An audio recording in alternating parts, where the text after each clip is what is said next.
आज का जो हमारा टॉपिक है वो बर्ड्स एंड अदर फोना of Uttarakhand and Himachal Pradesh.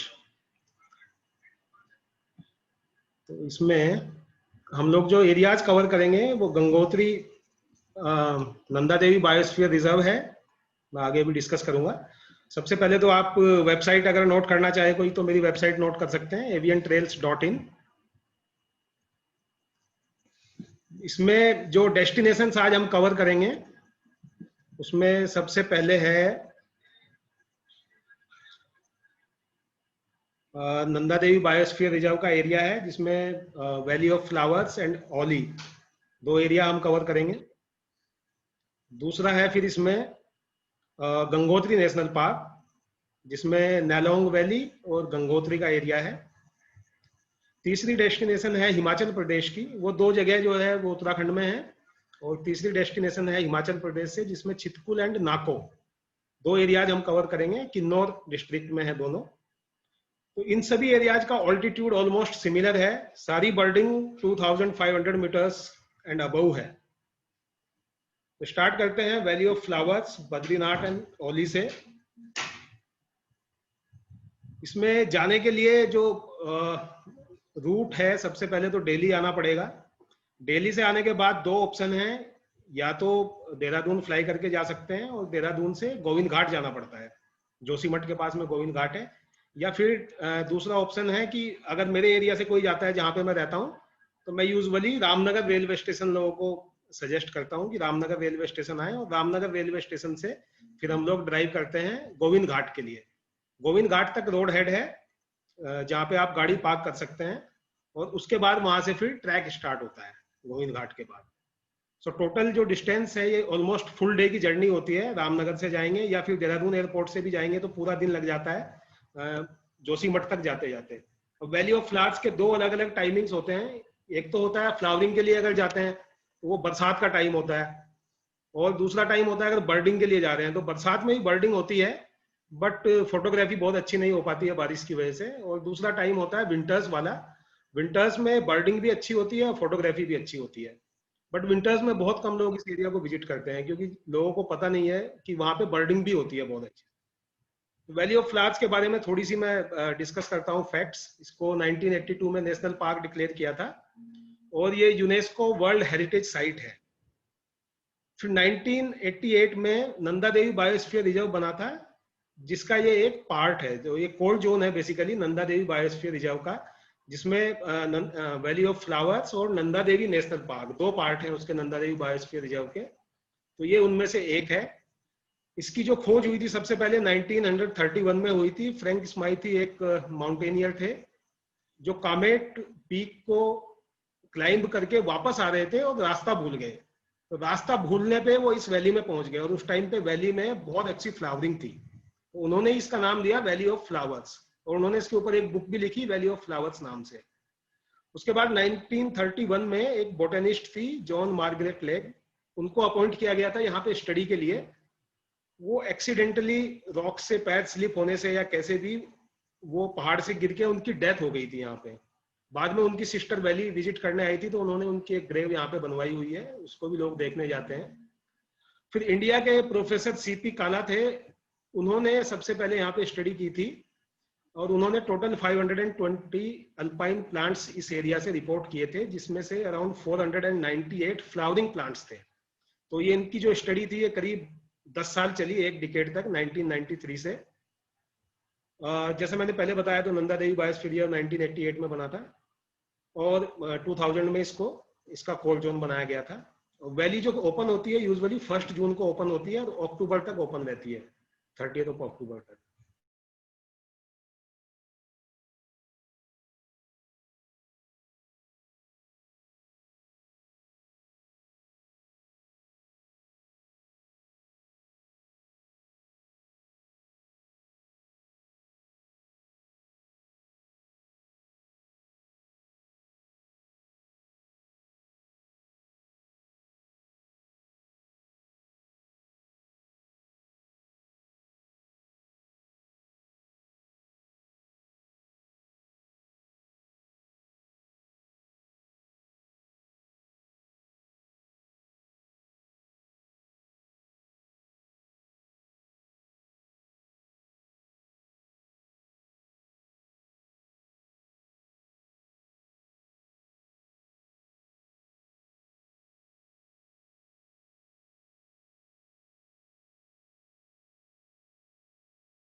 Sorry, I think मेरी आवाज नहीं आप लोगों तक आ रही होगी, म्यूट था मेरा वीडियो ऑडियो।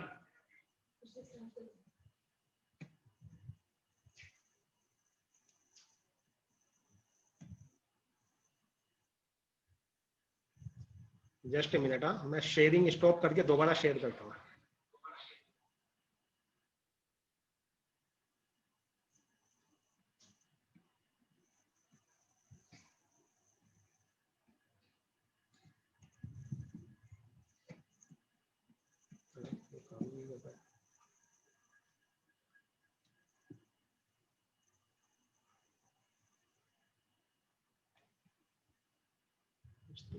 सिस्टम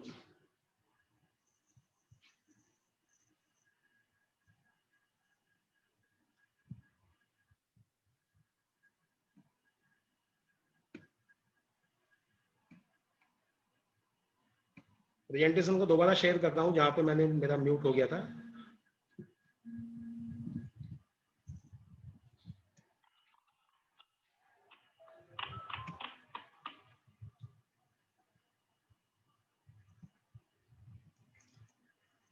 मैं बता रहा था कि अगर रामनगर से वैली ऑफ फ्लावर्स के लिए जाते हैं तो आदि बद्री नाम से एक ग्रुप ऑफ टेम्पल्स आता है जो पंच बद्री का एक पार्ट है, तो इसको भी आप लोग ऑन द वे विजिट कर सकते हैं, ये ऑन द वे ही आता है। इसके बाद कुछ ब्यूटीफुल वैलीज आती हैं, लैंडस्केप्स आते हैं, जैसे चौखुटिया वैली उनमें से एक है, और पूरी ग्रीनरी रहती है क्योंकि बरसात के टाइम पे अगर आप वैली जाते हैं। रास्ते में कुछ ऐसे व्यूज आते हैं, जैसे जैसे आप वैली के क्लोज जाते जाते हैं तो इस तरीके के कुछ लैंडस्केप के व्यू आपको दिखेंगे। नीचे जो आप देख रहे हैं अलकनंदा रिवर है और ये हाथी पर्वत है। ऐसे भी कुछ लैंडस्केप व्यूज मिलेंगे। इसके बाद आपको कुछ जगह पे लिखा हुआ मिलेगा, जैसे ही आप एंटर करेंगे नंदा देवी बायोस्फीयर रिजर्व में, तो काफी बड़ा एरिया है नंदा देवी बायोस्फीयर रिजर्व का, जिसमें वैली ऑफ फ्लावर्स, ओली, जोशीमठ के बाद जस्ट ये आपको साइन बोर्ड्स लिखे हुए दिखाई देंगे। इसके बाद आप पहुंच जाएंगे गोविंद घाट। तो ये जो आप फोटो देख रहे हैं ये गोविंद घाट का जो व्यू है। ये जो 2013 में जो डिसास्टर हुआ था केदारनाथ और बाकी जगह पे भी उत्तराखंड में, तो उससे पहले का व्यू है ये 2010 में मैं गया था तब का फोटो है। उसके बाद ये सब पूरा डिस्टर्ब होके ये एरिया ऐसा हो गया है। तो जो पहले इतना ग्रीन और नैरो वैली नैरो दिखती थी यहाँ पे रिवर अलकनंदा, वो अभी इतना वाइड हो गया है। और उसके बाद यहाँ पे एक टेम्परेरी ब्रिज बना हुआ है।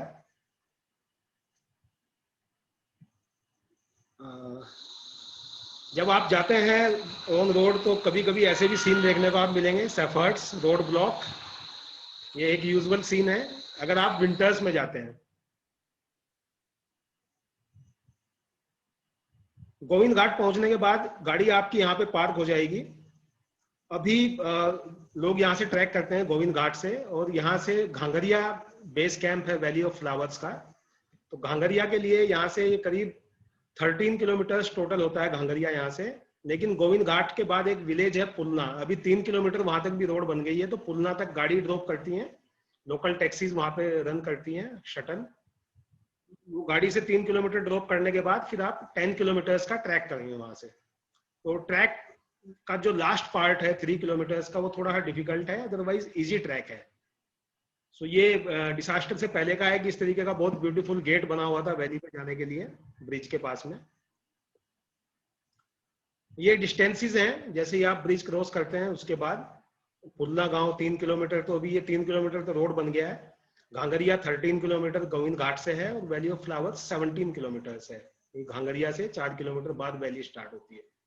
तो अभी पुल्ला तक आप टैक्सी से जा सकते हैं। उसके बाद फिर आपको 3 ऑप्शन है जाने के लिए। सामान तो आप पिट्ठू बोलते हैं इसको, वहां पे पोर्टर लोग काम करते हैं, तो या तो पिट्ठू पे आपका लगेज चला जाएगा या फिर पोनी पे आप भेज सकते हैं। और खुद जाने के लिए या तो ट्रैक कर सकते हैं या पोनी राइड कर सकते हैं, या फिर हेलीकॉप्टर का भी ऑप्शन है वहां पे। ट्रैक इतना ब्यूटीफुल है कि रास्ते में आपको बहुत सारे वाटरफॉल्स मिलेंगे रेनी सीजन में। और ये हेमकुंड साहिब और वैली ऑफ फ्लावर्स का कॉमन रास्ता है घांगरिया तक, दोनों का बेस कैंप है घांगरिया। तो बहुत सारे पिलग्रिम्स भी आपको मिलेंगे हेमकुंड साहिब जाने वाले ऑन द वे। ये जैसे कि इसमें लिखा हुआ है Ghangaria 1 kilometre, Hemkund Sahib 7 kilometre. So basically Ghangaria से हेमकुंड 6 किलोमीटर्स है एंड वैली अराउंड 4 किलोमीटर्स है।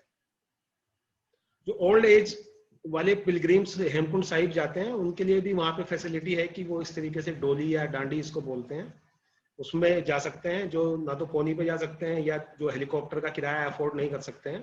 अराउंड 3000 पर पर्सन हेलीकॉप्टर चार्ज करता है एक साइड से, तो वो इस तरीके से भी जा सकते हैं। ये वहाँ पे हेलीपैड है घांगरिया में। एक मैंने छोटा सा टाइम लैप्स बनाया था हेलीकॉप्टर का, मेरा एक ग्रुप था तो हम लोग हेलीकॉप्टर का वेट कर रहे थे तब। और ये खाली 3 मिनट की जर्नी होती है घांगरिया से गोविंद घाट, हेलीकॉप्टर 3 मिनट में आपको ड्रॉप कर देता है। ये घांगरिया का व्यू है। ये मेरे गेस्ट 2010 का फोटो है मेरा। तो मैं यूजुअली बर्डिंग जब नहीं करता हूँ रेनी सीजन में, तो मैं वैली ऑफ फ्लावर्स का भी एक ग्रुप हर साल करता हूँ, एटलीस्ट एक ग्रुप मेरा हर साल होता है। अगर आप ट्रैक करके थक गए हैं तो मसाज की फैसिलिटी वहाँ पे अवेलेबल होती है होटल्स में, तो आप हेड मसाज करा सकते हैं, आप फुट मसाज करा सकते हैं, क्योंकि आप ट्रैक करके जाएंगे या वैली में ट्रैक करने जाएंगे। वैली में तो कुछ ऑप्शन ही नहीं है घांगरिया से जाने के लिए, पोनी वहाँ पे अलाउ नहीं है, तो आपको पैदल ही जाना पड़ेगा। ये वैली ऑफ फ्लावर्स का एक 3D है। ये बेसिकली अब गूगल मैप ने विंटर्स का दिखाया है, ये कि चारों तरफ स्नो है। ये घांगरिया है, यहाँ पर ये वाला जो पैच है ये वैली का पैच है, और इस वाले पीक पर यहाँ पर हेमकुंड साहिब है। ये भ्युंडर वैली इसको पहले पुराना नाम था, आप ये लिखा हुआ देख रहे होंगे, ये भ्युंडर है बेसिकली, भ्युंडर विलेज पड़ता है घांगरिया से पहले, और इसका पुराना नाम भ्युंडर वैली ही बोलते हैं। लोकल लोग भी इसको अभी भी भ्युंडर वैली बोलते हैं। ये जब आप घांगरिया से वैली ऑफ फ्लावर्स का जहाँ पे टिकट काउंटर है वहां से जो डिस्टेंस है वैली की वो 3 किलोमीटर्स है। और वहाँ पे एक मैप भी लगा हुआ है जिसमें फ्लावर्स के बारे में बताया गया है कि मेन जो फ्लावर्स हैं वैली के वो किस किस लोकेशंस पे आपको मिलेंगे, तो वो एक ट्रैवल मैप भी वहाँ पे दिया गया है। विंटर्स में आप जाएंगे तो इस तरीके का कुछ लैंडस्केप मिलेगा, सब कुछ ड्राई होगा। ये दिसंबर 2015 का फोटो है, तो लकीली हमें परमिशन मिली थी उस टाइम पे वहां जाने के लिए, अदरवाइज पहले परमिशन नहीं होती थी विंटर्स में ट्रैक करने की इस एरिया में। वैली में तब भी नहीं जा सकते थे, वैली में नहीं गए थे हम लोग, घांगरिया में हमने स्टे किया था और हेमकुंड साहिब का ट्रैक किया था। ये समर सीजन का फोटो है, समर सीजन में वैली के अंदर फोटो लिया था हम लोगों ने।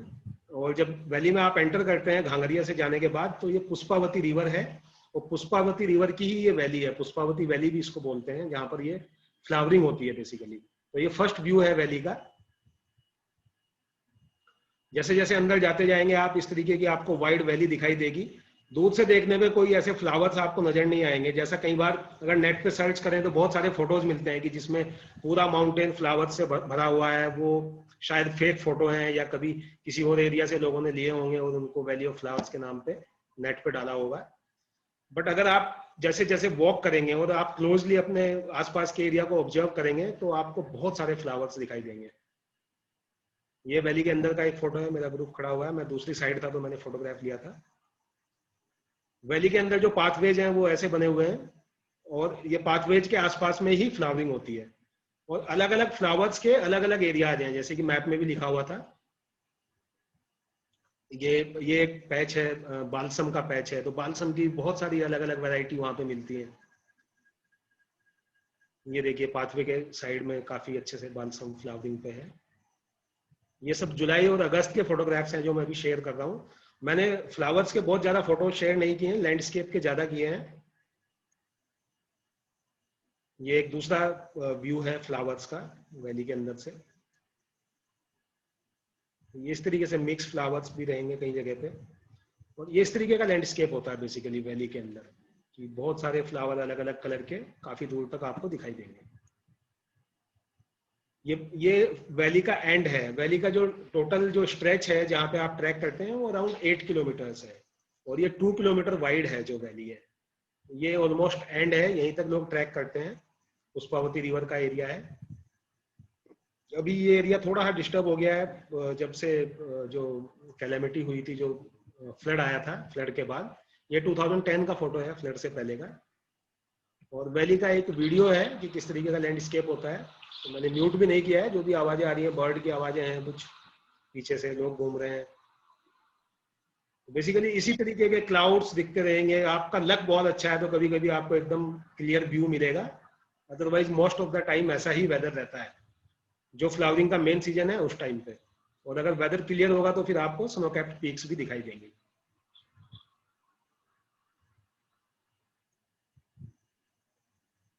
ये गाइगेंटिक हिमालयन बाल्सम बोलते हैं इसको। ये एक स्पीसीज है वहाँ की मेन। ये लार्ज बेल फ्लावर बोलते हैं। तो कुछ कुछ फ्लावर्स के नाम मुझे पता थे तो मैंने सर्च करके डाले हैं, अदरवाइज बहुत ज़्यादा नहीं पता है। और मैं बहुत ज़्यादा फ्लावर्स पे फोकस नहीं करता हूँ क्योंकि वो बर्ड्स पे मेन फोकस होता है उस टाइम पे। ये मेरा फेवरेट फ्लावर है वहां से। अभी अभी इसके पैचेस थोड़ा कम हो गए हैं फ्लड के बाद। पहले ये पुष्पावती रिवर का जो मैंने एंड दिखाया उस एरिया में पूरा भरा रहता था। रिवर ब्यूटी बोलते हैं इसको, तो रिवर के किनारे ही यूजुअली होता है। और इसका क्लोजअप देखेंगे तो ये ऐसा देखने में लगता है। वैसे तो वहाँ के जो मेन जो फ्लावर्स हैं वो आगे आएंगे, बट वो हमें वैली में नहीं मिलते हैं। वो हेमकुंड साहिब के रास्ते पे जब हम जाते हैं तो वहाँ पे ब्रह्म कमल एंड ब्लू पॉपी जो मेन अट्रैक्शन है वैली के, वो हेमकुंड साहिब के रास्ते में आपको मिलेंगे। तो ये तो वैली का पार्ट था जो हमने फिनिश किया। अभी बर्ड्स वाला जो पार्ट है या जो मैमल्स वाला पार्ट है वो अभी बाद में मैं कवर करूंगा। पहले एक एक करके जो डेस्टिनेशंस पे अगर नॉर्मली घूमने जाते हैं तो क्या क्या मिलता है वो कवर करते हैं हम यहाँ पे। हेमकुंड साहिब का 3D अगर देखेंगे तो ये लेक है बीच में, आप देख रहे होंगे यहाँ पे, अभी दिखेगा घूमने को थोड़ा। और ये चारों तरफ से माउंटेन से ऐसे घिरा हुआ है। और यहाँ का जो ऑल्टीट्यूड है, ये लेक है, हेमकुंड लेक बोलते हैं। कुंड का मतलब ही लेक है। हेम का मतलब संस्कृत में हेम या हिम स्नो को बोलते हैं, स्नो का लेक। और यहाँ का जो ऑल्टीट्यूड है वो अराउंड 4600 मीटर्स है। तो अगर बाकी ऑल्टीट्यूड की बात करें तो जैसे घांगरिया है तो वो अराउंड 3000 मीटर्स पे के ऑल्टीट्यूड पे है जो बेस कैंप है। जो गोविंद घाट है वो अराउंड 1900 मीटर्स पे है। और वैली का जो स्ट्रेच है वो 3300 से लेके 3700 मीटर्स के ऑल्टीट्यूड पर है। अभी वैली का जो ट्रैक है थोड़ा सा टफ हो गया है फ्लड के बाद। पहले बहुत इजी था, अभी थोड़ा फर्स्ट जो 3 किलोमीटर है वैली में पहुंचने के लिए वो उस पर थोड़ा स्टीप हाइक है। उसके बाद तो इजी है। तो पहले लोग 2 दिन तक भी कंटिन्यूअस वैली जाते थे, अभी यूजुअली एक ही दिन जाके वापस आ जाते हैं, उसके बाद दूसरे दोबारा जाने की हिम्मत नहीं होती है। ये हेमकुंड साहिब का ट्रैक है। ये मेरी वाइफ है शीला, तो हम लोगों ने विंटर्स में ट्रैक किया था ये। और यहाँ पे काफी स्नो था उस टाइम पे, तो करीब 1 फीट के आसपास स्नो में हमने ट्रैक किया था। और ये पीछे आप देख रहे होंगे कि कितना स्टीप रास्ता है। तो ये 6 किलोमीटर में आपको करीब 1500 मीटर क्लाइम करना है। ये मैं जा रहा हूँ तो मेरी वीडियो शीला ने बनाई थी। तो मैंने स्टिक भी रखा हुआ था, कैमरा भी था, और रास्ते में कुछ साइटिंग्स भी हो रही थी, तो सब देखते हुए। ये गुरुद्वारे का अंदर का फोटो है। और वहां पे जाके जो आपने 6 किलोमीटर का जो ट्रैक किया है उस पर ऑप्शन है, वहां पे आप पोनी से भी जा सकते हैं 6 किलोमीटर। बट वापस पोनी से आना थोड़ा डिफिकल्ट होता है, स्टीप होता है, तो इसलिए वापस आपको हमेशा ट्रैक करके आना चाहिए। जाने के लिए पोनी यूज कर सकते हैं टाइम बचाने के लिए, अदरवाइज बहुत टाइम लग जाता है, स्पेशली अगर बर्डिंग करना चाहते हैं तो। ये रेनी सीजन का फोटो है गुरुद्वारे का, लेक का। और ये विंटर सीजन का फोटो है। तो जब दिसंबर 2015 में हम लोग गए थे, ये उस टाइम का फोटो है गुरुद्वारे का। जो उस टाइम पे जो सीनरी होती है वो तो अमेजिंग होती है। हाफ लेक फ्रोजन था, पूरा स्नो था। और जहाँ पे क्लाउड्स है वहां पे नीलकंठ का भी व्यू था। नीलकंठ बद्रीनाथ के पास है, उसको भी आगे कवर करेंगे बद्रीनाथ वाला पार्ट में। ये भी उसी टाइम का फोटो है, विंटर सीजन का।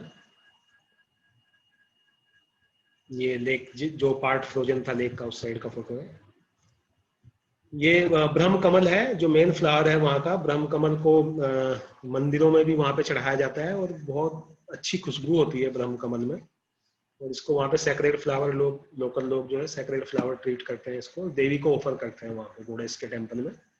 तो जो ब्रह्म कमल का जो मेन एरिया है वो हेमकुंड साहिब का जो पाथवे है, हेमकुंड साहिब से करीब 2-3 किलोमीटर पहले ये सब स्ट्रेच स्टार्ट हो जाता है, जिसमें आपको ब्लू पॉपी एंड ब्रह्म कमल खिला हुआ मिलेगा।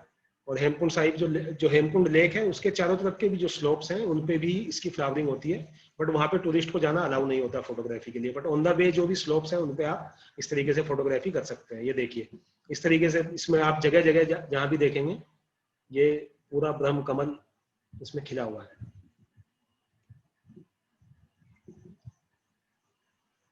ये ब्लू पॉपी है। इसको बोलते हैं कि ये जापानीज जो टूरिस्ट आते हैं वो इसको देखने के लिए यहाँ पे आते हैं, उनका फेवरेट फ्लावर है। तो जापानीज काफी विजिट करते हैं वैली में, बट ये लिमिटेड टाइम के लिए फ्लावरिंग होती है। तो अगर आपका लक अच्छा है तो और आपको उस टाइम पे अच्छा। सो आई थिंक कुछ सिंक्रोनाइजेशन का इशू हो रहा है क्या आवाज में और उसमें कनेक्शन का? मैं एक बार शेयर स्टॉप करके दोबारा शेयर करता हूँ।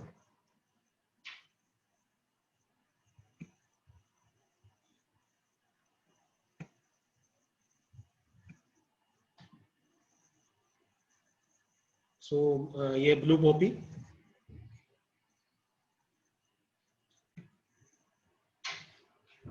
ये इस तरीके से जो पाथवे है, पाथवे के आसपास ही फ्लावरिंग होती है ब्लू पॉपी की। सो अभी हमने हेमकुंड का भी ट्रैवल कर लिया, वैली ऑफ फ्लावर्स का भी कर लिया। अब हम यहाँ से जाएंगे बद्रीनाथ। तो बद्रीनाथ जाने के लिए हमें वापस घांगरिया, घांगरिया से वापस आना पड़ेगा गोविंद घाट, और गोविंद घाट से फिर अराउंड 25 किलोमीटर्स है बद्रीनाथ। तो अगर आप उस एरिया में जा रहे हैं, बद्रीनाथ में बर्ड वॉचिंग के लिए बहुत कुछ ज्यादा नहीं मिलेगा, लेकिन अब उस तरफ जा रहे हैं तो 4 धामों में से एक है, बद्रीनाथ की विजिट लोगों को करनी चाहिए। इस तरीके का कुछ लैंडस्केप दिखाई देगा ऑन द वे।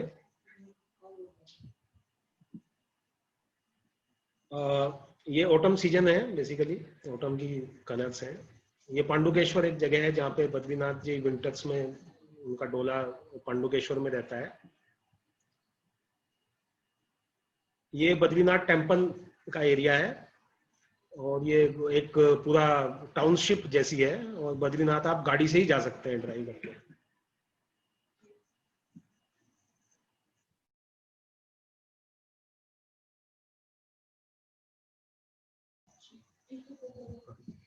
तो ये बद्रीनाथ का टेम्पल है, और ये गाड़ी से ही जा सकते हैं, इसमें कोई ट्रैक नहीं है बद्रीनाथ में।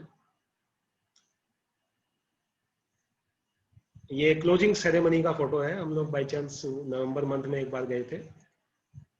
ये वहाँ पे एक हॉट वाटर स्प्रिंग है, इसमें लोग यूजुअली नहाते हैं ताकि उनको कोई स्किन डिजीज वगैरह है तो वो, बट पानी बहुत ज्यादा गर्म होता है। मैंने खुद इसमें नहाया है, तो पहली बार में तो डर लगता है कि आप इतने खोलते हुए पानी में उतर रहे हैं। ये नीलकंठ पर्वत है। ये रात में मैंने फोटो लिया था मून लाइट में, जिस दिन क्लोजिंग सेरेमनी पे हम लोग गए थे वहां पर, तो उसी टाइम का फोटो है। और बद्रीनाथ के बाद करीब 3 किलोमीटर वहां से माणा विलेज है, जो इंडिया का लास्ट विलेज है तिब्बत बॉर्डर पे। वहां पे इंडिया की लास्ट टी शॉप मिलेगी आपको।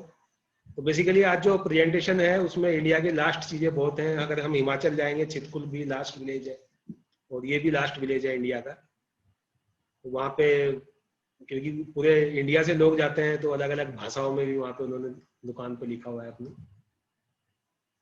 बद्रीनाथ के बाद अब औली।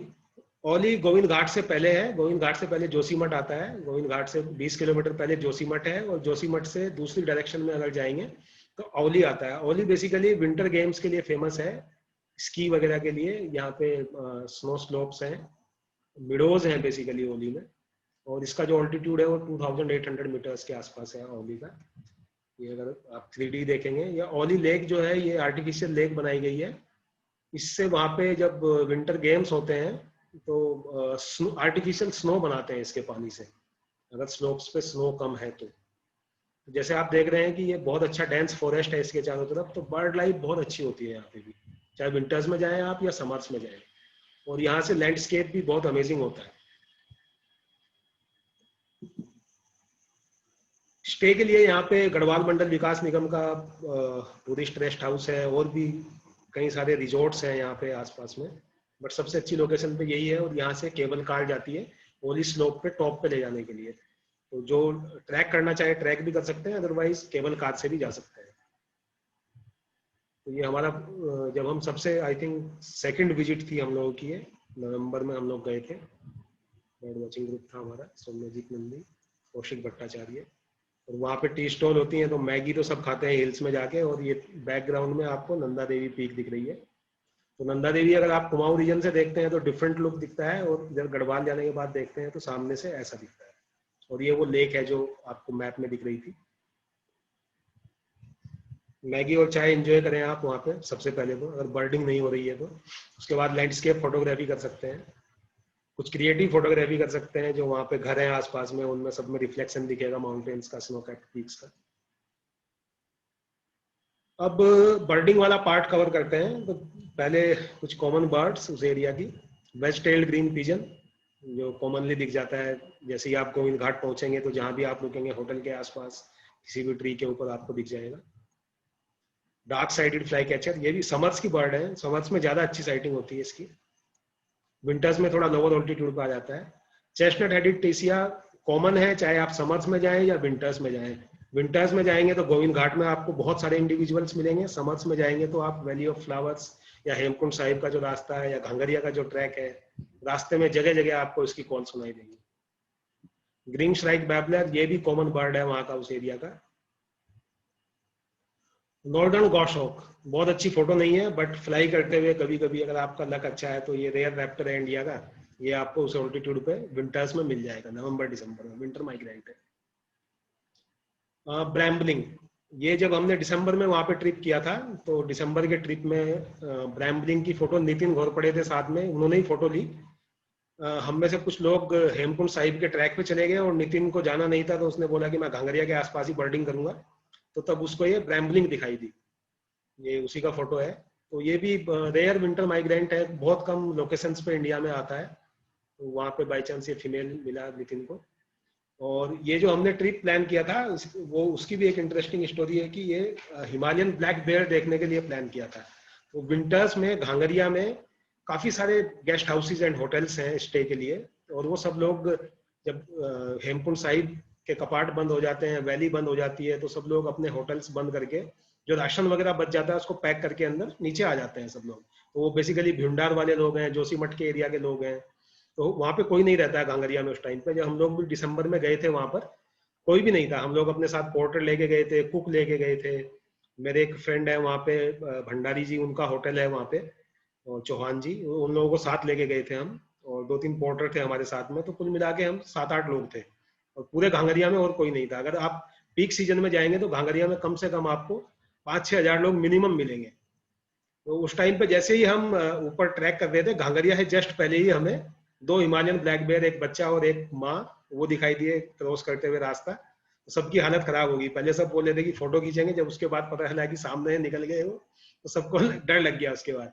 बट नितिन को देखना था कि भालू, तो वो रात को जहां पर हम लोग रुके हुए थे जिस होटल में, हमारे बराबर के होटल में एक विंडो को तोड़ के 3 भालू उसके अंदर घुसे हुए थे, जो राशन रखा हुआ था उसको खाने के लिए। तो ये लोग पहुंच गए वहां पे, मैं और मेरी वाइफ हम लोग नहीं गए, ये लोग जो हमारे साथ में कुक थे या हेल्पर थे उनको लेके, पोर्टर्स को लेके वहां पहुंच गए।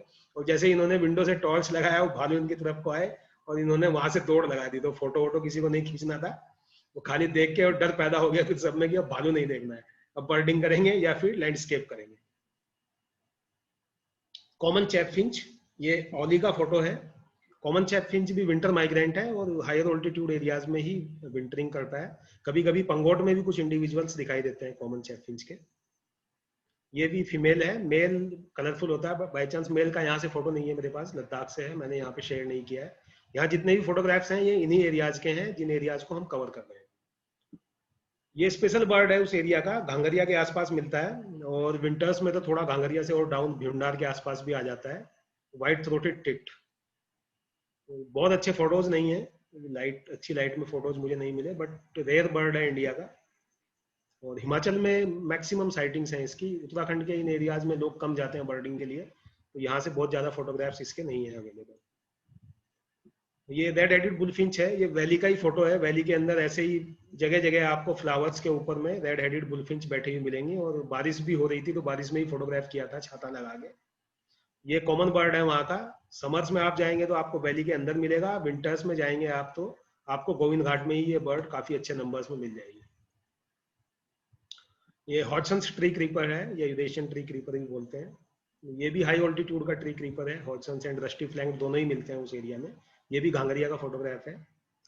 तो घांगरिया जाते टाइम जब आप रास्ते में होंगे, तो जब मैं 2010 में वहां गया था, तब मैं बर्डिंग नहीं करता था, तो ये तब का फोटो है। तब मुझे खाली ये हाइव्स ने अट्रैक्ट किया, तो मैंने इस तरीके का एक फोटो ले लिया। बाद में जब मैं बर्डिंग करने लगा, तो उसके बाद मुझे पता चला कि इन हाइव्स में येलो रम्प्ड हनी गाइड आता है, और ये कॉमन है। कभी भी आप जाएंगे, विंटर्स में जाएं या समर्स में जाएं, ये उसी एरिया में दिखता है। ये हाइव के ऊपर बैठा हुआ मिला हमें विंटर्स में। ये एल्टाई एक सेंटर है, ये भी विंटर माइग्रेंट है उस एरिया में, तो दिसंबर की ट्रिप में फोटोग्राफ किया था घांगरिया के पास से। स्केली ब्रेस्टेड रेन बैबलर, ये भी ऑल्टीट्यूडनल माइग्रेंट है। समर्स में आप जाएंगे तो आपको वैली के आसपास के एरिया में मिल जाएगा, विंटर्स में जाएंगे तो गोविंद घाट के आसपास मिल जाएगा। विंटर रेन या यूरेशियन रेन, ये गांव के आसपास जो भी पुलना या भ्युंडार, जो भी विलेज जाते हैं ऑन द वे ट्रैक करते हुए घांगरिया का, ये आपको वहां पर दिखाई दे जाएगा। रिफस वेंटेड टिट, कंपैरेटिवली कम साइटिंग्स होती हैं इस टिट की भी, उस ऑल्टीट्यूड पे भी, बट उसी एरिया की बर्ड है। चोपता में भी दिखती है, मुंशियारी में भी दिखती है, बट हायर ऑल्टीट्यूड की बर्ड है, और वहां पे औली के आसपास में काफी अच्छी साइटिंग्स है इसकी। स्पॉट विंग्ड ग्रोसबीक, स्पॉट विंग्ड ग्रोसबीक भी कॉमन बर्ड है उस एरिया का। ये इसका भी वही है, ऑल्टीट्यूडनल माइग्रेंट है। ये समर सीजन की फोटो है, वैली जाते हुए झुंडार विलेज के बाद मैंने ली थी। ये मेल है, ये फीमेल है। और अगर आप विंटर सीजन में जाएंगे तो गोविंद घाट में ही कुछ ट्रीज हैं स्पेशल, इसके ऊपर ये फीड करती है, तो वहीं पे आपको पूरा फ्लॉक मिल जाएगा। Pink browed rose finch, rose finches में pink browed, spot wing, dark breasted, ये तीनों रोज फिंच आपको वहां पे इजीली मिल जाएंगी। ये डार्क ब्रेस्टेड है। और वहां पे अगर आप घांगरिया से हेमकुंड साहिब का ट्रैक करते हैं, तो कुछ शॉपकीपर्स वहां पे ऐसे चावल डाल देते हैं बाहर, जो टी स्टॉल्स हैं, तो इसमें ये रोज फिंचेज आती हैं फीड करने। इवन रेड हेडेड बुलफिंच भी आती है, और कभी कभी स्ट्राइप यूहिना आती है, कभी कभी बाल थ्रोटेड सीवा आता है। कोलार्ड ग्रोसबीक, ये आपको जो ओली का एरिया है वहां पे कॉनिफेरस फॉरेस्ट है। कॉनिफेरस फॉरेस्ट में कोलार्ड ग्रोसबीक, ब्लैक एंड येलो ग्रोसबीक, दोनों की बहुत अच्छी साइटिंग्स है। उन एरियाज को कंपैरेटिवली मैं भी कम करता हूँ बर्ड वॉचिंग के लिए। मैंने 2-3 ग्रुप जो भी इंटरेस्टेड होते हैं उनको ले जाता हूँ, क्योंकि लोग यूजुअली जो पॉपुलर डेस्टिनेशन है उन्हीं को करना चाहते हैं। नई डेस्टिनेशन पे बहुत कम लोग जाना चाहते हैं, तो इसलिए मेरे पास बहुत अच्छे फोटोग्राफ नहीं है, क्योंकि बहुत ज्यादा बार नहीं किया है ये एरिया। बट जितनी बार भी किया है, ये कॉमन बर्ड है, वहां पे इजिली दिख जाता है। स्पॉटेड नट क्रैकर भी कॉमन है वहां पर, जो औली के आसपास का जो पैच है उसी एरिया में दिखते हैं। स्नो पिजन्स, ये भी आपको औली का जो स्लोप्स हैं विंटर्स में, अक्टूबर नवंबर में भी आप जाएंगे तो वहां पे भरे पड़े रहेंगे। और ये जो वहां पे केबल कार जाता है उसका पोल है ये, इसके आसपास में फोटो लिए गए। Plain mountain finch, plain mountain finch भी कॉमनली दिख जाती है, चाहे आप विंटर्स में जाएं या समर्स में जाएं।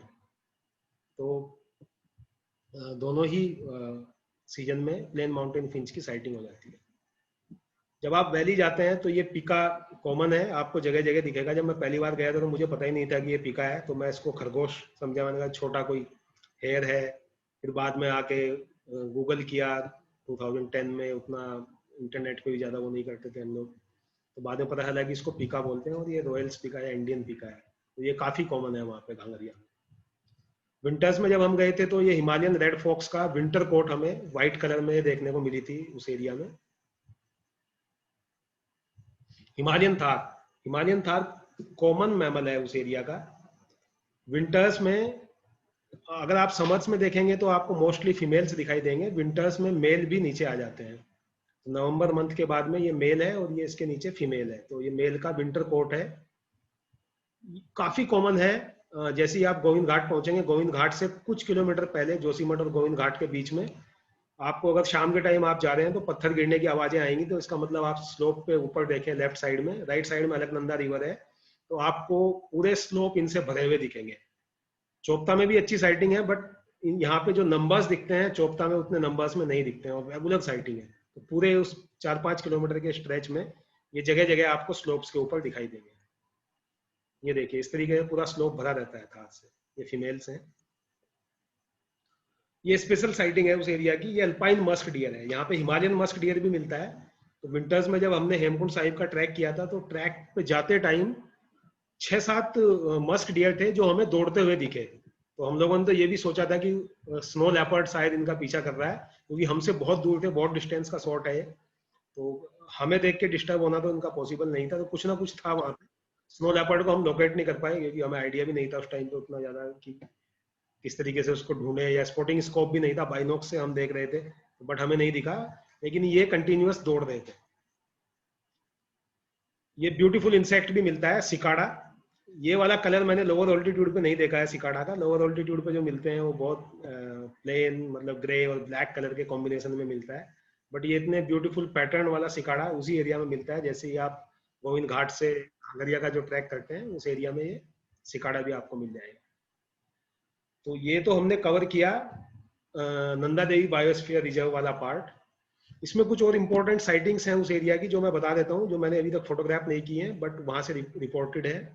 जैसे रेड थ्रोटेड थ्रश है, विंटर्स में आती है। व्हाइट थ्रोटेड रेड स्टार्ट है, वो विंटर्स में आती है वहां पर।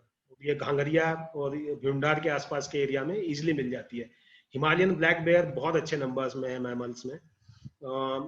लेपर्ड भी, कॉमन लेपर्ड जो अपना है वो भी वहां पे इजिली दिखता है। और हेमकुंड साहिब के आसपास के एरिया में स्नो लेपर्ड की भी साइटिंग है विंटर सीजन में, बट बहुत कम साइटिंग्स हैं वो। ये गंगोत्री वाला जो पार्ट है यहाँ पे बहुत अच्छी डेंसिटी है स्नो लेपर्ड्स की। विंटर सीजन में स्नो लेपर्ड्स जो मेन हाईवे है उसके आसपास ही दिखते हैं, बट विंटर सीजन में हमारे यहाँ अभी फॉरेस्ट डिपार्टमेंट टूरिस्ट को अलाउ नहीं करता है इस एरिया में जाना। तो गंगोत्री का पार्ट अभी कवर करेंगे हम लोग। गंगोत्री की जो अप्रोच है वो डिफरेंट डायरेक्शन से है। गंगोत्री जाने के लिए हमें जाना पड़ेगा ऋषिकेश। ऋषिकेश मीन्स कि आपको फ्लाई करके देहरादून का जो एयरपोर्ट है वो ऋषिकेश के क्लोज है, जोली ग्रांट एयरपोर्ट, वहां जाना पड़ेगा। या फिर अगर आप ट्रेन से जा रहे हैं तो हरिद्वार आपको जाना पड़ेगा, हरिद्वार से ऋषिकेश। और ऋषिकेश से फिर आपका ट्रैवल स्टार्ट होता है गंगोत्री के लिए। तो ये अराउंड 260 किलोमीटर्स के आसपास का टोटल स्ट्रेच है और इसमें भी ट्रैवल करने में पूरा दिन लगता है। बीच में जो एरियाज हैं उसमें जो टूरिस्ट पॉइंट ऑफ व्यू से जो अच्छा एरिया है वो है ये वाला patch, Tehri dam. Tehri dam के बारे में काफी चर्चाएं पहले होती थी जब डैम बन रहा था भागीरथी रिवर के ऊपर। तो ये देखिए टिहरी डैम का एरिया है, तो इसके पास से ही आप जाते हैं। बहुत बढ़िया लैंडस्केप व्यू होता है और इसको government of Uttarakhand as a adventure tourism destination भी डेवलप कर रही है। तो बहुत सारे वाटर स्पोर्ट्स यहाँ पे चालू कर रही है गवर्नमेंट। तो ये एक अच्छा टूरिस्ट स्पॉट है और लैंडस्केप फोटोग्राफी के लिए बहुत अच्छा होता है। ये देखिए इसका लैंडस्केप फोटो। ये व्यू पॉइंट है एक रास्ते में, मैं और मेरी वाइफ हमने अपना ही फोटो किया। तो ऑन द वे आपको गाड़ी में बीच बीच में रेस्ट भी लेना होगा, तो इस तरीके के व्यूज आपको हिमालयाज में मिलेंगे, तो आप बोर नहीं होंगे कितनी भी लंबी जर्नी हो। फिर जैसे ही आप क्लोज पहुंचेंगे गंगोत्री के तो आपको एप्पल ऑर्चर्ड्स दिखाई देंगे। ये हरसिल वहाँ का फेमस टाउन है गंगोत्री के पास में। तो हरसिल में ये एप्पल ऑर्चर्ड्स हैं। हरसिल में बहुत अच्छी बर्डिंग होती है जाते जाते जब आप जाएंगे इधर से। ये भागीरथी रिवर का व्यू पॉइंट है हरसिल के बाद, और भैरव घाटी एक जगह है वहां पर। तो ये उसके पास में ये व्यू पॉइंट ही बना हुआ है एक फोटोग्राफ करने के लिए। तो बेसिकली ये जो मेन गंगा रिवर जो हम बोलते हैं भागीरथी रिवर, वो गंगोत्री से ही आती है। अलकनंदा उसकी ट्रिब्यूटरी है, दोनों मिलके फिर ये गंगा रिवर के नाम से जानी जाती है। यहाँ पे इसको भागीरथी बोलते हैं। ये भैरव घाटी एक जगह है गंगोत्री से करीब 8 किलोमीटर पहले, जहाँ से नेलोंग के लिए रास्ता जाता है। तो नेलोंग जो वैली है वो चाइना के साथ जो वॉर हुआ था 60s में, उसके बाद से वो एरिया बंद था क्योंकि ये बॉर्डर एरिया है, तिब्बत के साथ में बॉर्डर है इसका पूरा। ये अभी रिसेंटली हमारी गवर्नमेंट ने तो 2015 में इसको ओपन किया है टूरिस्ट के लिए। बट यहाँ पे इनर लाइन परमिट लेना पड़ता है उत्तरकाशी से, उसके बाद ही आप विजिट कर सकते हैं। तो मैंने अभी तक एक ही बार विजिट किया है क्योंकि अभी तक कोई इंटरेस्टेड लोग नहीं है, बट रैकेट ट्रिप किया हुआ है इस एरिया का। और पूरा लैंडस्केप डिफरेंट है, लद्दाख जैसा लैंडस्केप है इस एरिया का। ये गंगोत्री का जो मेन टेम्पल वाला एरिया है ये उसका एक 3D है। और ये इसमें दिख रहा है कि आप राइट साइड में देखेंगे तो ये नेलोंग वैली है, ये गंगोत्री है। और इस तरफ गंगोत्री से आएंगे तो गोमुख है, गोमुख का ट्रैक जो लोग करते हैं। तो ये जो बेसिकली रेड मार्क है ये गंगोत्री है, और ये गंगोत्री पीक है इधर। तो ये पूरा हायर ऑल्टीट्यूड वाला एरिया है। ये हरसिल है जो मैं बोल रहा था नीचे की तरफ। ये गंगा माता का जो मंदिर है गंगोत्री में, तो बोलते हैं कि जब गंगा अवतरित हुई थी धरती पे तो सबसे पहले यहीं पर इसी पॉइंट पर उन्होंने पृथ्वी को टच किया था, तो यहाँ पे मंदिर बनाया गया है। तो 4 धाम यात्रा का एक पार्ट है ये भी गंगोत्री। नेलोंग वैली की बात करें तो ये नेलोंग वैली का लैंडस्केप है। पूरा ड्राई एरिया है, यहाँ पर ट्रीज नहीं है बेसिकली, बहुत छोटी छोटी झाड़ियां हैं जो भी हैं बुशिज जैसे लद्दाख में होती हैं। तो इस तरीके का एरिया है ये हाई ऑल्टीट्यूड। और यहाँ पे ये ब्यूटीफुल एक रिवर आती है, इसको जड़ गंगा या जानवी रिवर बोलते हैं। और ये इसका भी कलर नीला ही होता है, तो मुझे एग्जैक्टली तो पता नहीं है कॉन्सेप्ट, बट नेलोंग के पीछे तो नीला रंग से मैं तो उसको मैच करता हूँ कि ये जो पानी का कलर है रिवर का वो एकदम नीला है, तो इसलिए नेलोंग नाम पड़ा होगा। रास्ता थोड़ा टफ है, कच्चा रास्ता है इस एरिया का। अभी रास्ते का भी एक वीडियो मैंने बनाया है, दिखाऊंगा मैं आपको आगे। और इस तरीके के वहां से लैंडस्केप दिखते हैं, मतलब ग्लेशियर्स इतने पास में दिखते हैं, तो बहुत ब्यूटीफुल वैली है। अराउंड 20 किलोमीटर्स तक, 20-25 किलोमीटर्स तक जाने की परमिशन है टूरिस्ट को। और आने वाले टाइम में शायद वहाँ पे कुछ विलेज में, नेलंग विलेज है, वहाँ पे होम स्टेज डेवलप करने की शायद गवर्नमेंट बात कर रही है, तो आने वाले 2-4 सालों में यहाँ पे स्टे भी कर पाएंगे शायद टूरिस्ट। ये नेलंग वैली का लैंडस्केप है, ये साइड से रोड जा रहा है। ये देखिए, गाड़ी से जब जाते हैं तो इस तरीके का था तब, तो जब हम लोग गए थे, हम 2015 में जब ये ओपन हुआ था उसी साल का है। यहाँ पे हाई ग्राउंड क्लियरेंस की गाड़ी जाती थी तब।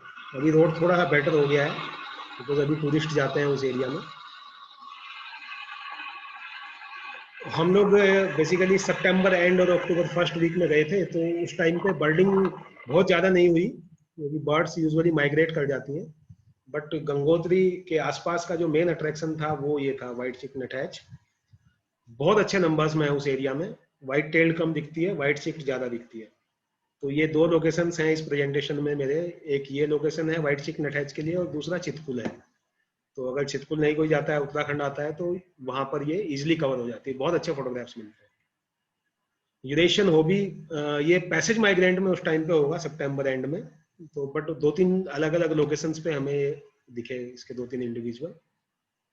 ये ब्लैक ब्रेस्टेड टिट या यूफस नेप टिट बोलते हैं, ये भी काफी अच्छे नंबर्स में है उस ऑल्टीट्यूड पे, और इसके लिए भी चितकुल या गंगोत्री दोनों ही बेस्ट लोकेशन है इसकी फोटोग्राफी के लिए।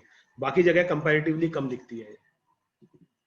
ये तो ब्राउन डिपर है, ब्राउन डिपर कॉमन है उस ऑल्टीट्यूड पे, और हो सकता है ये व्हाइट थ्रोटेड डिपर का भी एक डार्क मॉर्फ होता है, तो वो भी पॉसिबल है उस ऑल्टीट्यूड पे, क्योंकि ब्राउन डिपर थोड़ा डिफिकल्ट है, बट मैंने इस पे ज्यादा रिसर्च नहीं किया है तो उतना पता नहीं है। लेकिन हम लोग अगर नॉर्थ सिक्किम जाते हैं तो नॉर्थ सिक्किम में व्हाइट थ्रोटेड डिपर का डार्क मॉर्फ मिलता है, जो ब्राउन डिपर जैसा ही लगता है देखने में, बट वो व्हाइट थ्रोटेड डिपर है। टिकल स्लीप वॉबलर कॉमन दिखता है, बहुत सारे वॉबलर्स थे वहां पे, बहुत सारे अच्छे नंबर्स में, वो सब माइग्रेट कर रहे थे तो बड़े बड़े फ्लॉक्स में थे। बब बार्ड वॉबलर है, लेमन रम्ब वॉबलर है, ये सब वॉबलर्स कॉमनली दिखते हैं वहां पे। और बाकी बर्ड्स की अगर बात करें तो उस एरिया में जैसे यूरोपियन गोल्ड फिंच है, इवन चैप फिंच भी उधर माइग्रेट करके आती है, प्लेन माउंटेन फिंच है, रेप्टर्स में बियर्डेड वल्चर है, देन हिमालयन बजर्ड है, ये सब बर्ड भी वहाँ कॉमनली दिखती है। उन सब के फोटोग्राफ्स उस एरिया से नहीं है मेरे पास, तो मैंने शेयर नहीं किया यहाँ पे। ये जो है ब्लू शीप है, ब्लू शीप बहुत कॉमन है उस एरिया में, काफी जगह पे दिखती है।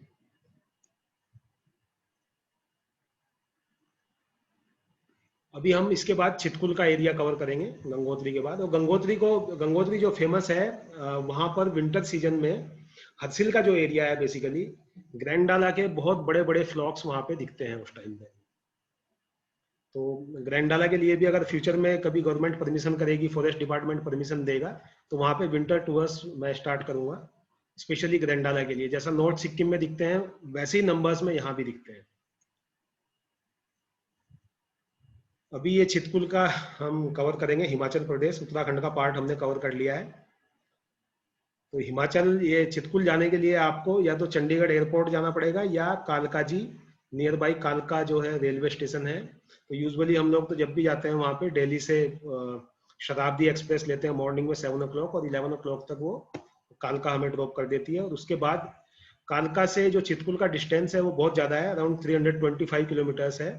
तो हम बीच में एक स्टॉपेज लेते हैं, नारकंडा एक जगह आएगी यहाँ पे, इसमें मैप में नहीं दिख रहा है। नारकंडा में स्टॉपेज लेते हैं फर्स्ट नाइट का। नारकंडा में भी अच्छी बर्डिंग होती है, नेक्स्ट मॉर्निंग वहां पे एक बर्डिंग सेशन करने के बाद तब उसके बाद हम चितकुल के लिए निकलते हैं। ये चितकुल का लैंडस्केप है। ये भी इंडिया का लास्ट विलेज है उस बॉर्डर पे, इंडो टिबेटन बॉर्डर पे। और जो सिल्क रूट का लास्ट पॉइंट था, ये बोलते थे, जो ओल्ड सिल्क रूट चलता था इंडिया और तिब्बत के बीच। तो इसकी भी जो लोकेशन है वो अल्टीमेट है चितकुल की। और मैं कहीं पढ़ रहा था कि एक सर्वे में कि इंडिया में जो क्लीनेस्ट एयर है किसी विलेज का, तो वो चितकुल का है। ऐसा कुछ एक सर्वे हुआ था 2019 या 17 में।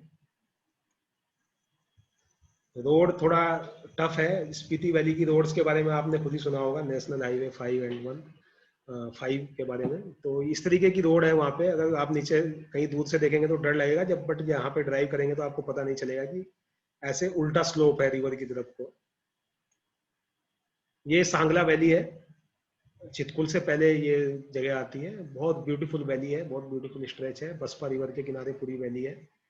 और यहाँ पे भी बहुत अच्छी बर्डिंग होती है सांगला में। इसके बाद आप चितकुल पहुंच जाएंगे। 11,000 का ऑल्टीट्यूड है यहाँ पे, 11,000 फीट का। और यहाँ का भी लैंडस्केप अल्टीमेट है।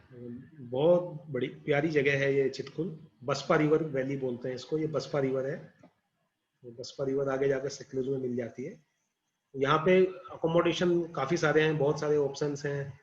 बट बर्डिंग वाले लोग कंपैरेटिवली कम जाते हैं, जिनका स्पेशल इंटरेस्ट है, कुछ टारगेट स्पीसीज कवर करनी है, तो वही लोग यहाँ पे जाते हैं। नॉर्मल टूरिस्ट बहुत जाते हैं यहाँ पे। ये दूसरी साइड से चितकुल का फोटो है। ये जो चितकुल क्रॉस करके कुछ किलोमीटर्स तक गाड़ी अलाउ है, उसके बाद अलाउ नहीं है। उसके बाद विदाउट परमिट नहीं जा सकते हैं। तो करीब 5-6 किलोमीटर तक ही चितकुल के बाद हम लोग ड्राइव कर सकते हैं। उसके बाद जाने के लिए स्पेशल परमिट लेना पड़ेगा, इनर लाइन परमिट। तो जहाँ तक जा सकते हैं वहाँ तक हम लोग जाके बर्डिंग करते हैं। सनसेट का व्यू भी अमेजिंग होता है। नाइट फोटोग्राफी बहुत अमेजिंग होती है वहाँ से। रात में ये मूनलिट पीक्स जो दिख रही थी चितकुल से। अभी बर्ड्स की बात करें तो जैसे नारकंडा में अगर रुकते हैं तो वहाँ पे हिमालयन कुकू, समर सीजन ही वहाँ का जो बेस्ट सीजन है चितकुल जाने का, वो मई और जून है। मई एंड मतलब मिड मई से लेके जून एंड तक आप कभी भी जा सकते हैं। तो उस टाइम पे कुकूज हिमालयाज में रहती हैं। तो Himalayan cuckoo comparatively rare sighting है, मतलब फोटोग्राफ अच्छे नहीं मिलते हैं, बट उस एरिया में काफ़ी अच्छे नंबर्स में है। शिमला के आसपास भी दिखती है और नारकंडा के एरिया में भी दिखती है। Then brownish flank bush warbler, common warbler है उस ऑल्टीट्यूड का, काफ़ी अच्छे नंबर्स में दिख जाता है। हिमालयन वल्चर आपको रोड पे ही मिल जाएंगे कई बार। तो अगर कहीं पे कोई कारकस पड़ा हुआ है तो काफ़ी अच्छे नंबर्स में नारकंडा के आसपास का जो एरिया है, उस एरिया में, सराहन में, काफ़ी जगह पे हिमालयन वल्चर की साइटिंग होती है। तो ये रोड पे दिखा था, इसलिए मैंने ये वाला फोटो शेयर किया। ग्रॉस बीक भी, black and yellow grosbeak, Narkanda का जो पैच है, नारकंडा में काफ़ी अच्छे नंबर्स में है। Black and yellow and collared भी दोनों ही हैं वहाँ पर। तो उसकी भी अच्छी साइटिंग होती है। और इसी एरिया से टाउनी आउल की भी साइटिंग है, जिसको देखने के लिए अभी तो दाचीगम हम लोग जाते हैं। बट यहाँ से नारकंडा वाले एरिया से हाथू पीक बोलते हैं उस जगह को, टाउनी आउल भी यहाँ से रिपोर्टेड है। और इनफैक्ट दुष्यंत पराशर सर हैं, उन्होंने टाउनी आउल की फोटोग्राफ गोविंद घाट से भी ली हुई है। वेरीगेटेड लाफिंग थ्रस, कॉमन लाफिंग थ्रस है उन एरियाज की। ये वहाँ का मेन अट्रैक्शन है, व्हाइट बेलीड रेड स्टार्ट। तो ये चितकुल में जो मैक्सिमम बर्ड वॉचर्स जाते हैं वो इसी के लिए जाते हैं। ये है। और वेस्ट हिमालयन बुश वॉबलर है, वो भी वहाँ के जो स्लोप्स हैं उन पे मिलता है। मेरे पास उसका फोटो नहीं है। इवन वैली ऑफ फ्लावर्स में भी वो ब्रीड करता है समर सीजन में। जब आप वैली में फ्लावरिंग के टाइम पे जाएंगे तो आपको हर 100-200 मीटर के बाद वेस्ट हिमालयन बुश वॉबलर की कॉल सुनाई देगी। ये इसका जुवेनाइल मेल है, व्हाइट बेलीड रेड स्टार्ट का। तो कुछ ही एरियाज हैं इंडिया में जहाँ पे इसकी अच्छी फोटोग्राफी होती है, उनमें से एक चितकुल है, जहाँ पे काफी अच्छे नंबर्स में ये बर्ड दिखाई देती है। Then goldcrest, goldcrest यहाँ भी दिखता है, गंगोत्री में भी दिखता है। तो गोल्ड क्रेस्ट के भी बहुत अच्छे फोटोग्राफ्स इस एरिया में मिलते हैं। देन ब्यूटीफुल रोज फिंच, ब्यूटीफुल रोज फिंच आपको जितने ही मैंने अभी तक एरियाज कवर किए हैं इस प्रेजेंटेशन में, उन सभी एरियाज में दिखती है।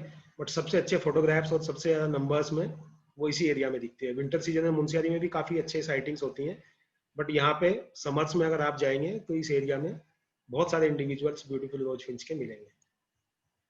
ये फीमेल है। ये ब्लैक ब्रेस्टेड टिट जो मैंने पहले भी कवर की थी, ये भी बहुत अच्छे नंबर्स में है यहाँ पे। तो ये कुछ ऐसी स्पेशल बर्ड्स हैं उस एरिया की जिनकी अच्छी फोटोग्राफी आपको करनी है या कंफर्म साइटिंग करनी है, तो छितकुल बहुत अच्छा है उसके लिए। व्हाइट चिक नटहैच, मैंने जैसे पहले भी बोला था कि व्हाइट चिक नटहैच उस एरिया में बहुत कॉमन है, बहुत नंबर्स में दिखती है, बहुत सारे इंडिविजुअल्स दिखते हैं। जिस पेड़ पे भी आप देखेंगे उस पेड़ पे आपको एक दो व्हाइट चिक नटहैच दिख जाएंगे। देन एक्सेंटर्स में वहाँ पे रिफस ब्रेस्टेड एक्सेंटर है, रोबिन एक्सेंटर भी मिलती है उस एरिया में। देन अल्पाइन चप है, रेड बिल्ड चप भी मिलता है, जो वहाँ पे फील्ड्स हैं, खेतों में ही ये घूमते हुए मिल जाएंगे आपको बर्ड। इवन इनके साथ में कभी कभी स्नो पिजन्स का फ्लॉक भी रहता है। Then blue capped redstart है, कॉमन बर्ड है ये, बट उस एरिया में अच्छे फोटोग्राफ्स मिलते हैं। ह्यूम्स व्हाइट थ्रोट है, ह्यूम्स व्हाइट थ्रोट भी ड्राई अल्पाइन जोन की बर्ड है। लद्दाख में यूजुअली हम लोग इसकी फोटोग्राफी करते हैं, बट उस वाले एरिया में भी, छितकुल में और नाको में, दोनों जगह पे ये काफी अच्छे नंबर्स में इसकी साइटिंग्स होती है। कॉमन रोजफिंच के भी बहुत अच्छे फोटोग्राफ्स मिलते हैं, ब्रीडिंग प्लूमेज में रहती हैं उस टाइम पे, तो थोड़ा ज्यादा डार्क दिखते हैं ये सब इंडिविजुअल्स। तो अच्छे फोटोज के लिए कॉमन रोजफिंच, देन ये ब्यूटीफुल रोजफिंच, दोनों के ही बहुत अच्छे फोटोग्राफ्स मिलते हैं छितकुल में। रेड फ्रंटेड सेरीन के भी कॉमन कॉमन साइटिंग है ये भी, और अच्छे फ्लॉक्स में दिखती है। काफी जगह पे दिखती है, विंटर्स में तो माइग्रेट करके, जहाँ मैं रहता हूँ काला डूंगी से थोड़ा ऊपर आप नैनीताल रोड पे जाएंगे तो वहाँ भी काफी इंडिविजुअल्स आते हैं, बट समर सीजन की साइटिंग्स के लिए छितकुल बहुत अच्छा है इसके लिए।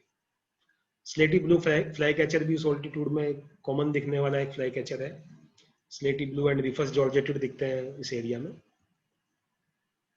देन पिका, ये अलग ही प्लूमेज में दिखता है उस टाइम पे, इतना ब्यूटीफुल लगता है कि आपको हर बार जितनी बार दिखेगा उतनी बार फोटोग्राफ करने का मन करेगा रॉयल पिका का। छितकुल में बहुत अच्छे नंबर्स में है। रेड फॉक्स, ये भी उस एरिया में अच्छे से दिख जाती है, छितकुल क्रॉस करके जैसे ही आप 2-3 किलोमीटर आगे जाएंगे तो उस एरिया में वेस्ट हिमालयन बुश वॉबलर भी उधर ही ब्रीड करता है, और रेड फॉक्स का भी एरिया है। छितकुल के बाद अब हम जाएंगे नाको। नाको वहां से अराउंड 148 किलोमीटर्स है, तो ये भी किन्नौर डिस्ट्रिक्ट का ही पार्ट है, बट स्पीति वैली वाले रोड पर है। तो इसका जो अप्रोच है, कंपैरेटिवली जो रोड है वो टेरेन थोड़ा डिफिकल्ट है और एकदम ड्राई एरिया है। ये छितकुल से नाको जाने का जो रूट है, सांगला वापस आएंगे, फिर कल्पा होते हुए, कल्पा भी एक अच्छी जगह है, कल्पा में भी कुछ लोग रुक के बर्डिंग करते हैं, बट मैं कल्पा मैंने एक ही बार किया है तो वहां से बहुत ज्यादा फोटोज मेरे पास नहीं है। तो नाको मैंने लास्ट ईयर अच्छे फोटोग्राफ्स कुछ मिले, कुछ अच्छी स्पीसीज के। ये इस तरीके का आपको एरिया मिलेगा, सतलुज रिवर। ये नाको का लैंडस्केप है, जियोग्राफी है। नाको कैसी लोकेशन पे, नाको में एक लेक है जिसको बुद्धिस्ट की सेक्रेड लेक है वो, तो नाको लेक के नाम पे ही इस विलेज का नाम भी है, नाको विलेज। और यहाँ से कुछ बहुत अच्छे ट्रैक्स भी होते हैं हाई ऑल्टीट्यूड एरियाज के लिए। ये नाको से जो नीचे वैली दिखती है उसका फोटोग्राफ है। ये जो लेक की मैं बात कर रहा था, ये लेक है और इसके चारों तरफ भी विलेज है, और यहीं पर काफी सारे गेस्ट हाउसेस और होटल्स हैं स्टे के लिए। यहाँ की जो सबसे इम्पोर्टेंट स्पीसीज है और इंडिया की रेयर स्पीसीज में से है, ये विटियर, पाइड विटियर। जब हमने इसको फोटोग्राफ किया था लास्ट ईयर तो कंफ्यूजन था कि ये पाइड विटियर है या वेरिएबल विटियर है। तो डॉक्टर अभिनव चौधरी हैं हिमाचल से, जो सबसे ज्यादा बर्डिंग करते हैं इस एरिया में, बाद में मैंने उनको फोटोग्राफ्स भेजे तो टेल पैटर्न देख के बेसिकली पता चलता है विटियर्स का कि कौन सी विटियर है। तो मैंने हर एंगल से इसके फोटो लिए थे, तो पता चला कि ये पाइड विटियर है। तो बहुत अच्छे फोटोग्राफ्स इसके। यूरोपियन बीटर, तो लकीली हमें एक इंडिविजुअल वहां पे फ्लाई करते हुए दिखा, यूरोपियन बीटर भी। तो ये समर्स में बहुत कम साइटिंग है इंडिया से यूरोपियन बीटर की। मैंने पहले लद्दाख वाले प्रेजेंटेशन में भी अपने कवर किया था, लद्दाख में भी एक एरिया में दिखता है, या फिर यहाँ पे नाको वाले एरिया में ये दिखा।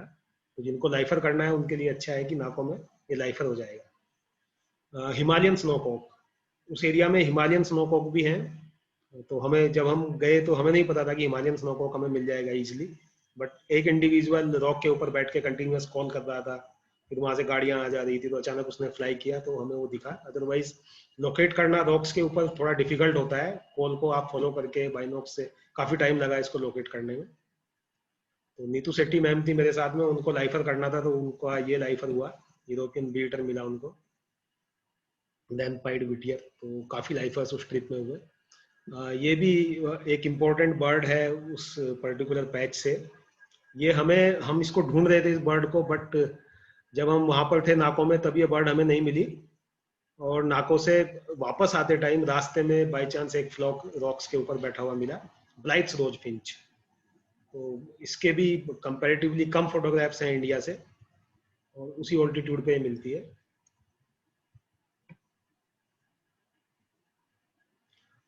देन वॉबलर्स में समर सीजन में जाएंगे तो काफी वॉबलर्स मिलेंगे, बट सबसे कॉमन जो वॉबलर है उस ऑल्टीट्यूड का, वो वेस्टर्न क्राउंड लीफ वॉबलर है, जो काफी कॉमनली दिखता है उस एरिया में। इसके अलावा माउंटेन चिपचैफ भी काफी जगह पे दिखती हैं उस एरिया में। ह्यूम्स व्हाइट थ्रोट है, वो भी अच्छे नंबर्स में है। चूकर पार्ट्रिज काफी अच्छे नंबर्स में है, वो सब मैंने फोटोग्राफ यहाँ शेयर नहीं किए।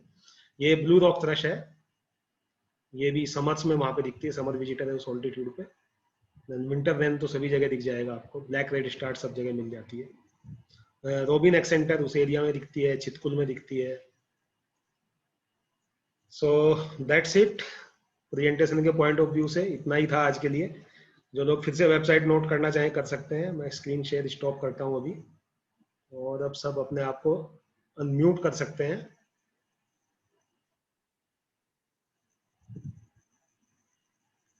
सो अभी question answer session, I hope सबको पसंद आया होगा।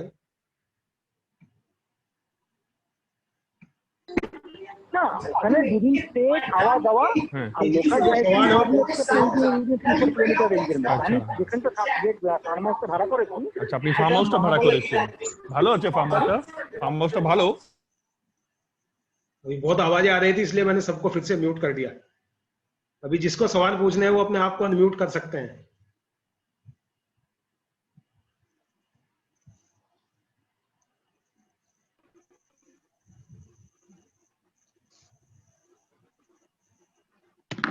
राजेश जी, अगला ट्रिप कब और कैसे होगा? ये होगा सर अब मई ही बेस्ट सीजन है वहां का, तो मैं जल्दी ही इसको अनाउंस करूंगा जी। तो मई एंड में यूजुअली मैं करता हूँ वहां का ट्रिप, बट एक ग्रुप मेरा ऑलरेडी इस साल वाला नहीं कर पाया था मैं, वो ऑलरेडी होना है, तो मैं बैक टू बैक 2 ग्रुप करूंगा मई में जी, मई एंड। हाँ चितकुल का बोल रहा हूँ मैं, चितकुल के लिए। अच्छा जी जी, ये कितने दिन का होगा? ये होता है सर करीब 6 डेज का। 6 डेज। जी, और ग्रुप में कितने लोग होते हैं? ग्रुप में सर मैं तो मैक्सिमम 5 लोग ले जाता हूँ 2 गाड़ियों में, मतलब मैं गाइड अकेला रहूंगा, 2 गाड़ियां होंगी, तो एक गाड़ी में 3 लोग, दो लोग मिडिल सीट पे और एक फ्रंट सीट पे, एक गाड़ी में फ्रंट सीट पे मैं रहूंगा, तो ऐसे करके 5 से बड़ा ग्रुप नहीं ले जाता। ठीक, फोटोग्राफी डिफिकल्ट हो जाती है 5 से बड़े ग्रुप में।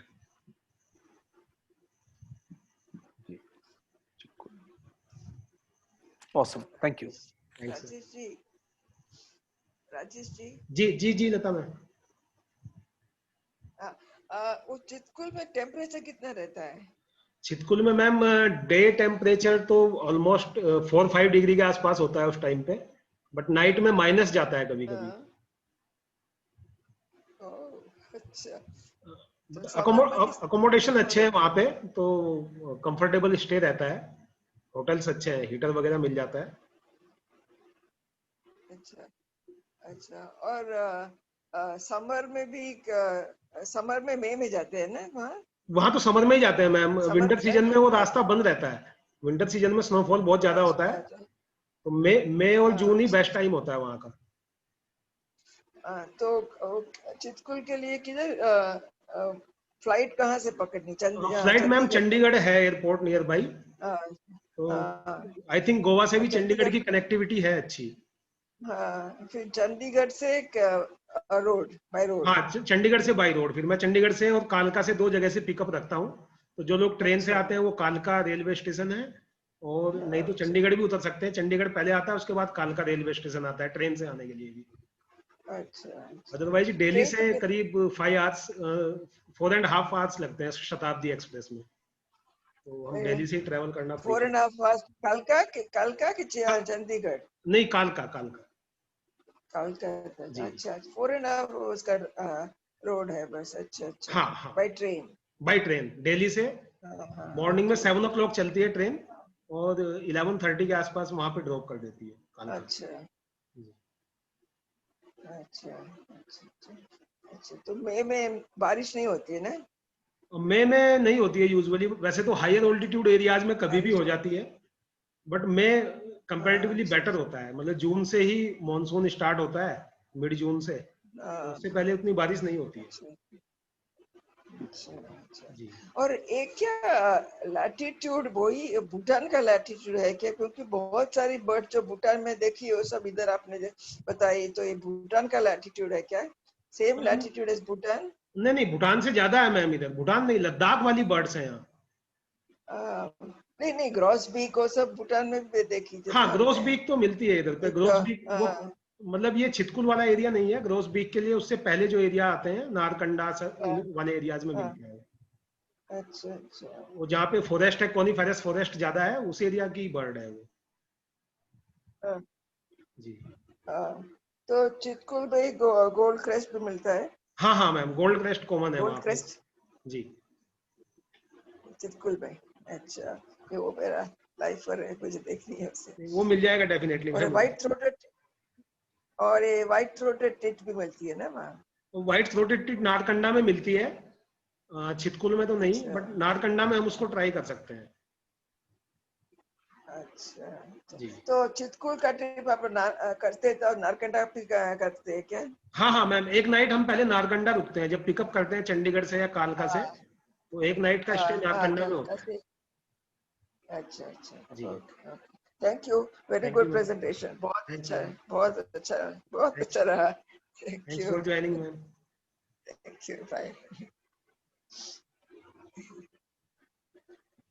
राजेश जी जी मैम।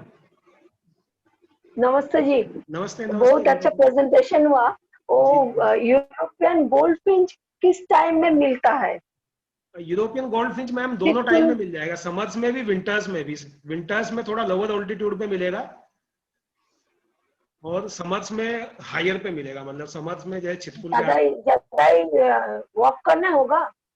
नहीं नहीं नहीं मैम, सारी बर्डिंग ज्यादा रोड के आसपास होती है, वॉक नहीं है किसी भी बर्डिंग एरिया में, खाली वैली ऑफ फ्लावर्स वाला वॉक है, बाकी जगह तो सब रोड के आस। मैंने वैली ऑफ फ्लावर्स गया, मैंने हेमकुंड भी गया, अच्छा लेकिन अभी नहीं, 78 में, 1978 में, अरे इतना पहले थे। तो उस टाइम में तो मैं बहुत यंग था, हाँ अभी तो मेरा उम्र ज्यादा हो गया, जी जी। लेकिन देखने से तो बहुत अच्छा लगता है फिर से जाने के लिए। नहीं, अब आपको रोड मैंने वाली बर्डिंग बहुत कराएंगे मैम, गाड़ी से। कम कमल एंड फ्लावर देखा था। हाँ, अभी तो जो रोड के आसपास की बर्डिंग है ना, वो कराएंगे आपको गाड़ी से उतर के बस। उस टाइम में तो पाताल गंगा से वो जोशीमठ हम पूरा खड़ा पहाड़ का घास से उठा है, लेकिन उसमें रोड ब्लॉक हो गया था। अभी तो कुछ नहीं पड़ेगा सकेगा। नहीं नहीं नहीं, अभी तो सब रोड है सब जगह पे, अभी तो कुछ भी नहीं करना है। अभी सब जगह पहले जेसीबी खड़ी रहती है रोड ब्लॉक को खोलने के लिए, कुछ नहीं करना है अभी। मिड में अच्छा टाइम है चितकुल के लिए। मई मिड बहुत में अच्छा टाइम है। और मिड में और जून। नहीं, मिड मई से लेके मिड जून तक कभी भी जाएं आप, मिड जून के बाद भी अच्छा टाइम होता है, बट बारिश स्टार्ट हो जाती है। सो मिड मई से मिड जून के बीच में बारिश का टाइम नहीं है, वो तो सेफ होता है जाना।